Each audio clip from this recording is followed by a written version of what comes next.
ఓం శ్రీ రాజరాజేశ్వరి దేవి సమేత శ్రీ కాశీ విశ్వేశ్వర స్వామినే నమః.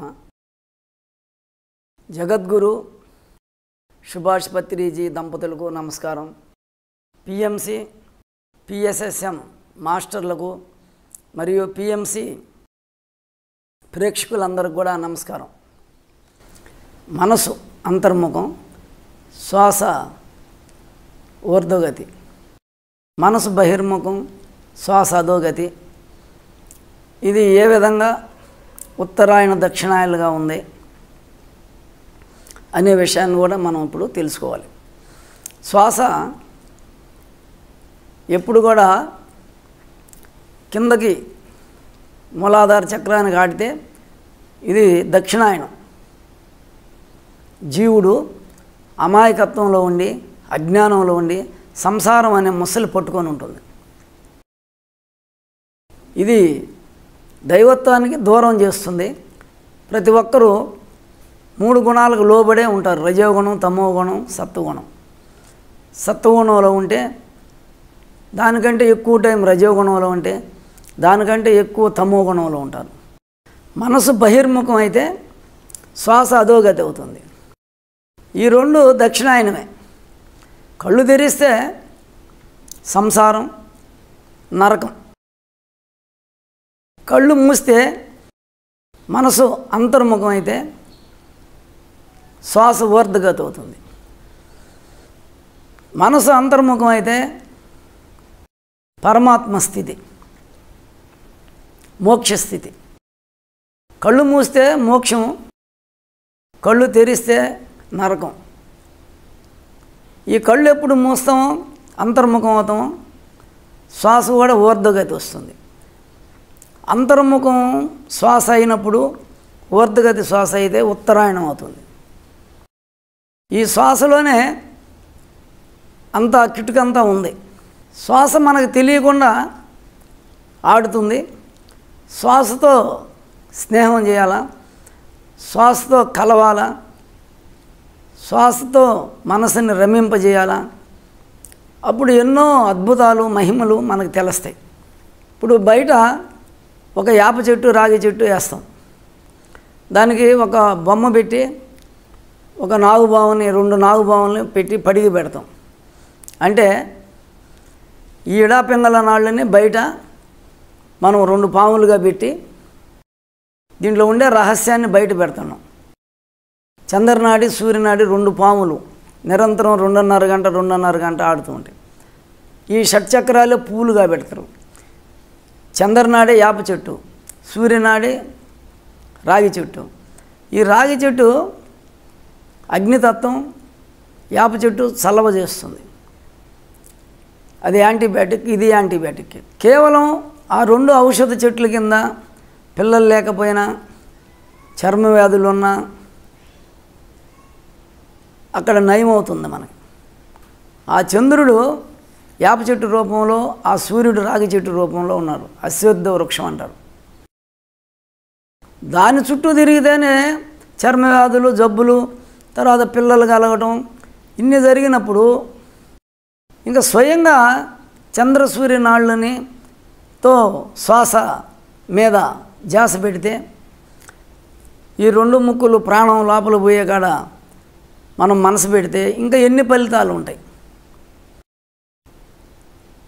బాహ్యంగా అన్ని ఫలితాలు ఉంటే ఇంకా స్వయంగా ప్రాణాన్నే మనం ఉపాసిస్తే ఆ లక్ష్మీనారాయణను ఉపాసించినట్టే. శ్వాస మీద ధ్యాస, శ్వాసే లక్ష్మీనారాయణుడు. స్వయంగా లక్ష్మీనారాయణుడే అవుతాడు శ్వాసను గమనించే వ్యక్తి. మనం ఈ రెండు తెలుసుకున్నాం: ఊర్ధ్వగతి, అధోగతి.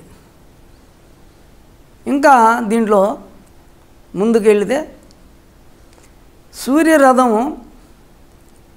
ఒక చక్రం కలిగి ఆ రథం 7 గుర్రాలతో లాగుతూ ఉంటుంది. ఆ యొక్క రథసారథి ఒక ఆయన ఆ గుర్రాలు కళ్యాలు పట్టుకొని ఉంటాడు. తర్వాత పైన సూర్యుడు కూర్చొని ఉంటాడు.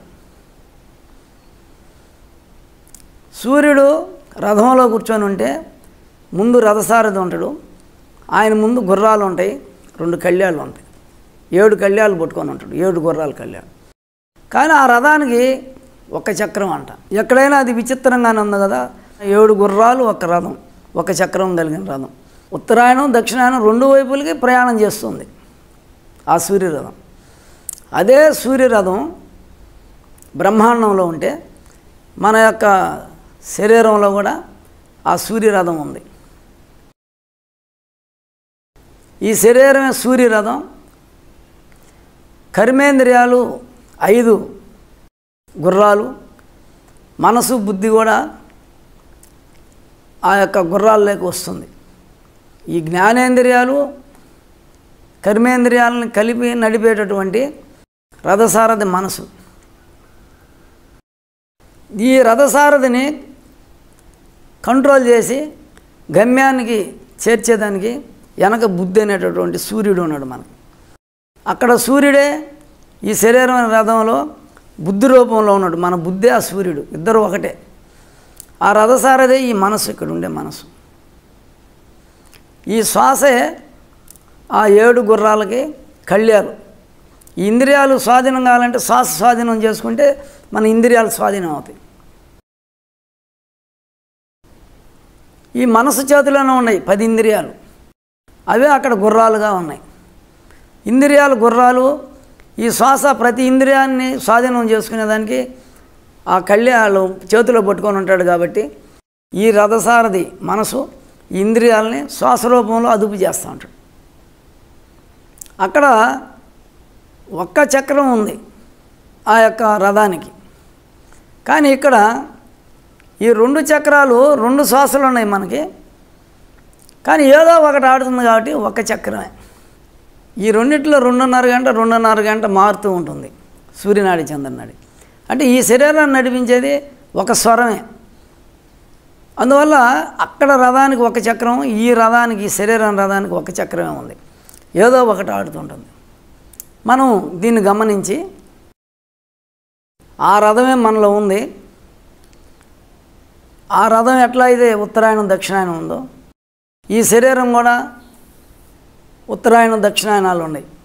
మూలాధారం దక్షిణాయనం, సహస్రారం ఉత్తరాయణం.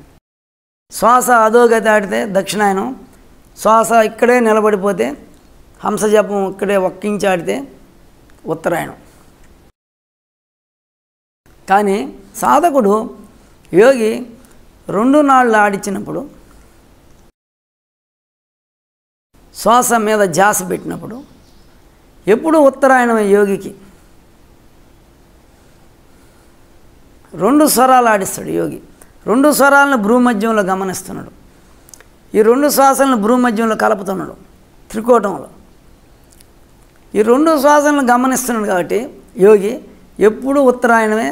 ఆయన ఎప్పుడు ధ్యానం భ్రూమధ్యంలో ఉంటాడు కాబట్టి ఇది ఉత్తరాయణం. ఆజ్ఞాచక్రం, సహస్రారం 2 కూడా ఉత్తరాయణమే. కుక్క 2 శ్వాసలు ఆడిస్తుంది, కోడి 2 శ్వాసలు ఆడతాయి కోడికి ఎప్పుడు. అందువల్ల అగ్నితత్వం ఎక్కువ ఉంటుంది కోడిలో కూడా. ఒకటేమో కాలజ్ఞానం అయింది, అది యోగోజావన కోతేస్తుంది కోడి నా బ్రాహ్మీ ముహూర్తంలో. బ్రహ్మ 4 గంటలకే కోడి కోతేస్తుంది. అంటే బ్రాహ్మీ ముహూర్తం వస్తానే అది కాలజ్ఞాని కాబట్టి 2 నాళ్ళు ఆడిస్తుంది కాబట్టి దాని కాలజ్ఞాని. కుక్క బ్రహ్మజ్ఞాని, 2 నాళ్ళు ఆడిస్తుంటుంది, 4 కూడుతూ ఉంటుంది, 2 స్వరాలు ఆడతాయి, అది బ్రహ్మజ్ఞాని. దానికి ఎక్కడ ఏం జరిగేది తెలుస్తుంది. సూక్ష్మ రూపంలో ఉండి యక్ష కిన్నెర కింపురుష గంధర్వులు, యమదూతలు, శివదూతలు, ఆ విధంగా అమ్మవారు దూతలు, విష్ణుదూతలు అందరూ కూడా దానికి కనిపిస్తారు. మన కంటికి కనపడినది కూడా కనిపిస్తుంది కుక్కకి. దేనివల్ల అంటే 2 నాలుగుతో ఆడిస్తూ 2 శ్వాసలు ఆడిస్తూ అది అంతర్ముఖమై ఉంటుంది కుక్క ఎప్పుడు. కోడి కూడా అదేవిధంగా అంతర్ముఖమై ఉంటుంది. అది 2 శ్వాసలు ఆడించేటప్పుడు గమనించాలి మనం. అందువల్ల ఎవరైతే మనసుని అంతర్ముఖం చేసి శ్వాస మీద ధ్యాస పెడతారో వాళ్ళకి శ్వాస ఊర్ధ్వగతి అయ్యి కుండలిని సహస్రారానికి చేరి అక్కడ శివునితో కలుసుకొని ఈ అగ్ని కలస్తానే అక్కడ అమృతం కరిగి ఆ బ్రహ్మరంధ్రంలో లోపల అమృతం శివలింగం ఉంటుంది. అది కరిగి చిరునాలుగులు బొట్లు పడి అమృతాన్ని సేవిస్తాడు యోగి. అప్పుడు ఈ బాహ్య ఆహారాలు అవసరం లేదు. ధ్యానం పెంచుకునే కొద్దీ ఆహారం తగ్గిపోతుంది. ధ్యానం పెరిగే కొద్దీ మనకి కుండలిని శక్తి పైకి పోతూ ఉంటుంది. ప్రాధాన్యత శక్తి పైకి ప్రాధాన్యత పోయినప్పుడు శివునికి పవర్ పెరుగుతూ ఉంటుంది, ఆత్మశక్తి పెరగద్ది, సంకల్ప సిద్ధులు జరుగుతూ ఉంటాయి, మనం అనుకున్నవన్నీ నెరవేరుతుంటాయి. ఆ విధంగా ఈరోజు పిఎంసి ఒక శక్తి. ఎందుకంటే ఇన్ని వేల లక్షల మంది ధ్యానం చేస్తున్నారు. వీళ్ళందరూ బ్రహ్మర్షి పత్రిజీ గురువు గారితో అనుసంధానం అయి ఉంటారు అందరూ. ఇది ఒక మహత్తరమైన శక్తి. అందువల్లే ఇది అనుకున్నవన్నీ, ఈ సమస్యలు అనుకున్నవి క్షణాల మీద 16 కళలు ప్రాప్తిస్తున్నాయి. అందరూ ధ్యానం చేస్తున్నారు కదా లోపల. ఏది కావాలంటే అది సంకల్పం సామూహికంగా చేసినప్పుడు దానికి బలం ఉంటుంది. ఒక పిరమిడ్ కట్టాలంటారు ఒక సెంటర్లో, ఒక మండలంలో, ఒక జిల్లాలో. అందరూ కూర్చొని ఆ సంకల్పం చేసినప్పుడు అది అవలీలగా అయిపోతుంది. లక్ష్మీ సరస్వతులు సేవిస్తున్నారు. అట్లా ఒక వ్యక్తి ఇంట్లో ధ్యానం చేస్తే ఆ కుటుంబానికి కావాల్సిన అన్ని సంపదలు వచ్చేస్తాయి. ఆ కుటుంబానికి కావాల్సినటువంటి విద్య వస్తుంది, ఉద్యోగాలు వస్తాయి, జ్ఞానం వస్తుంది, సమస్తం కూడా ఒక వ్యక్తి వల్ల కుటుంబానికి. అట్లా ఆ విధంగా ఈ యొక్క శ్వాస మీద ధ్యాసలో అంత అద్భుతమైనటువంటి మహిమాన్వితమైనటువంటి శక్తి ఉంది. ఇప్పుడు మనం ఇది పిండాండం. ఈ పిండాండంలో శ్వాస వలన జరిగే అమోఘమైనటువంటి స్థితులు మనం తెలుసుకున్నాం. ఇప్పుడు బ్రహ్మాండానికి వస్తున్నాం. మళ్ళీ ముందు బ్రహ్మాండ సృష్టి తెలుసుకున్నాము, తర్వాత పిండాండ సృష్టి తెలుసుకున్నాము. పిండాండం ఎట్ట శ్వాసతో నడుస్తుందని తెలుసుకున్నాము. తర్వాత బ్రహ్మాండంలో ఉండేటువంటి నవగ్రహాలు ఎట్ట పరిపాలన చేస్తుండే తెలుసుకున్నాము. ఇప్పుడు బ్రహ్మాండ దేవతలు ఉన్నారు, పార్వతీ పరమేశ్వరులు, త్రిమూర్తులు.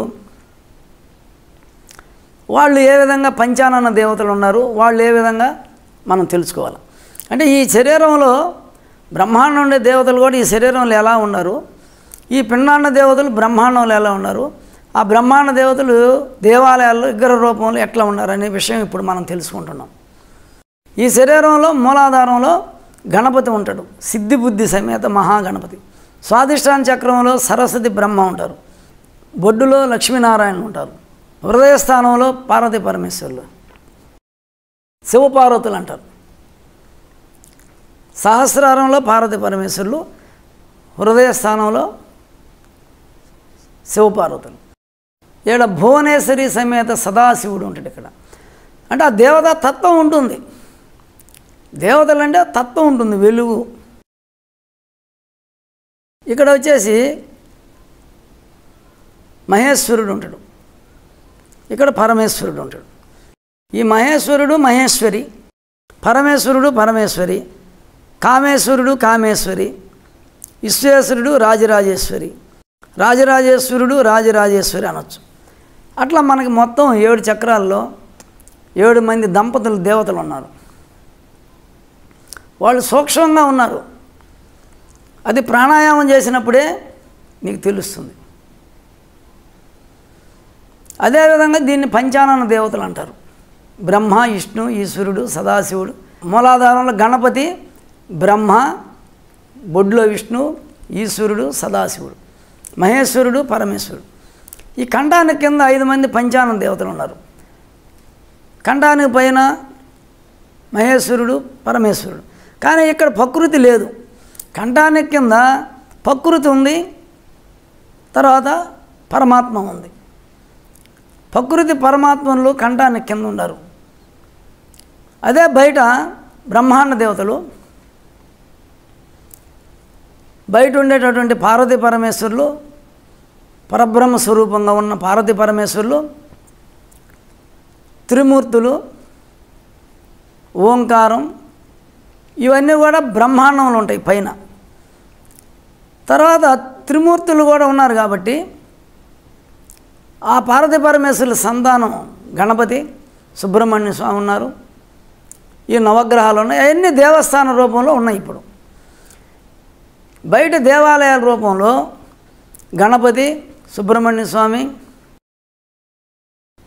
శివుడు, తర్వాత పార్వతి, అనేక పేర్లు ఉండొచ్చు. కామేశ్వరి, కామాక్షి, లలిత, రాజరాజేశ్వరి, ఏదైనా అమ్మవారు, పరమేశ్వరి. ఆ విధంగా బయట విష్ణు దేవాలయాలు, ఆ విష్ణువే రాముడు, కృష్ణుడుగా, వెంకటేశ్వర స్వామిగా పుట్టారు. వాళ్ళ దేవాలయాలు కూడా ఉన్నాయి. అవి రామాయణం, భారతం, శ్రీనివాసుడు, వెంకటేశ్వర వైభవం రూపంలో ఉన్నాయి. ఇప్పుడు వాళ్ళ గురించి కూడా తెలుసుకోవాలి మనం. అసలు ఎందుకు దేవాలయాలు వచ్చినాయి, వాళ్ళు ఎందుకు ఇది చేశారు. ఇప్పుడు ఆ దేవతలే లోపల కూడా ఉన్నారు. ఇప్పుడు మనం తెలుసుకున్నాం. ఈ ప్రాణాయామం చేసినప్పుడు ఒక్కొక్క చక్రం మీద 2 స్వరాలు మనం లాగి చేసినప్పుడు అక్కడ కమలాలు ఉంటాయి. ఈ చక్రాలలో అవి వికసిస్తాయి. అక్కడ లైట్ కావాలా అంటే సూర్యకిరణాలు ఆ చక్రం మీద ప్రసారం కావాలా. సూర్యకిరణాలు ఎక్కడ ఉన్నాయి? సూర్యనాడిలో ఉన్నాయి. చంద్రకిరణాలు ఈ చక్రాలలోనే 7 చక్రాలలో కమలాలు ఉన్నాయి, తామర పూలు ఉన్నాయి, కలువ పూలు ఉన్నాయి. 7ట్లో ఈ రహస్యం తెలుసుకోవాలి. మూలాధార చక్రం నుంచి సహస్రారానికి దేవతలు ఉన్నారనుకున్నాం. హృదయస్థానంలో లక్ష్మీదేవి, ఇది జలతత్వం, కలుపుతో సమానం. అందుకని చంద్రస్వరాన్ని హృదయ కమలాన్ని లాగాల. ఆపి సూర్య స్వరంతో బయటకు వదలవచ్చు. లేదు చంద్రస్వరం కిందకి లాగి ఇక్కడే వదలవచ్చు. లేదు చంద్రస్వరం లాగి సూర్యస్వరంలో వదలవచ్చు. అప్పుడు ఇక్కడ ఉండే కలుపు వికసిస్తుంది, లక్ష్మీ దేవత దర్శనం అవుతుంది. ఇక్కడ భువనేశ్వరి ఉంటుంది, సదాశివుడు. ఇక్కడ ఉండేది అగ్నితత్వం. అందుకని ఏడుండేది తామర పువ్వు. సూర్యనాడిలో లాగాలి. సూర్యనాడిలో లాగి ఇక్కడ ఆపితే ఆ తామర పువ్వు వికసిస్తుంది. లింగస్థానం జలతత్వం, ఆడ కలువ పువ్వు ఉంటుంది. చంద్రతత్వం, అందుకని చంద్ర స్వరం లాగి అక్కడ ఆపినప్పుడు ఆ కమలం వికసిస్తుంది. సరస్వతి దేవి ఉంటుంది, బ్రహ్మదేవుడు ఉంటాడు, వాళ్ళు దర్శనం అవుతారు. ఈ బొడ్డు దగ్గర కమలం ఉంటుంది, అగ్నితత్వం. సూర్యనాడి బొడ్డుకి లాగాలి, అప్పుడు ఆ కమలం వికసిస్తుంది. మూలాధార చక్రంలో గణపతి ఉంటాడు. అక్కడ కూడా మనకి జలతత్వం ఉంటుంది. ఈ విధంగా మనం చంద్రస్వరమే మూలాధారానికి లాగాల. ప్రకాశిస్తుంది, వికసిస్తుంది. గణపతి శ్రీదేవి భూదేవి దర్శనం అవుతారు. అక్కడ ఉండేటటువంటి సిద్ధి బుద్ధి మహాగణపతి దర్శనం అవుతారు. అయితే ప్రాణాయామం చేయటం లేదు కాబట్టి వాటంతటా అవే సూక్ష్మంగా నడుస్తున్నాయి కాబట్టి మనకు ఆ దేవతల యొక్క శక్తి సూక్ష్మంగానే ఉపయోగపడుతుంది. నువ్వు మనసు పెట్టి ఒక్కొక్క చక్రం మీద ప్రాణాయామం చేసినప్పుడు ఆ కమలాలు వికసించినప్పుడు శరీరంలో కాంతి వస్తుంది, చక్రాలలో ఒక వెలుగు వస్తుంది, ఆ కమలాలు వికసిస్తాయి. ఆ దేవతా దర్శనం ఆజ్ఞాచక్రంలో కనిపిస్తాయి. ఆజ్ఞాచక్రంలోనే దర్శించాలి 7 చక్రాల్లో ఉండే దేవతలను మనం. ఇది ఆజ్ఞ అంటే మనం మొత్తం 7 చక్రాలకి ఆర్డర్ రిలీజ్ చేస్తుంది. నువ్వు ఇక్కడ సంకల్పం ఏం పెడితే అది నెరవేరుతుంది. ఇంద్రస్థానం, ఇంద్రుడు దిక్పాలకులకు అధిపతి. అందుకని ఇంద్రస్థానంలో నువ్వే అనుకుంటే కూర్చొని ధ్యానంలోంచి లేచేటప్పుడు అది ఇదవుతుంది. మనం 2 నాళ్ళు కూడా ప్రతి చక్రం మీద ప్రాణాయామం చేయొచ్చు. మూలాధారానికి 2 నాళ్ళతో తీసుకోవచ్చు. ఇక్కడ వచ్చి ఈ శరీరంలో సూర్యనాడికి సంబంధించి సెంటర్ పాయింట్లు ఇక్కడ పాజిటివ్ అయాన్స్ ఉంటాయి. అంటే ధనధ్రువ కణాలు ఉంటాయి, అగ్ని కణాలు. ఈడ జలతత్వం కణాలు ఉంటాయి.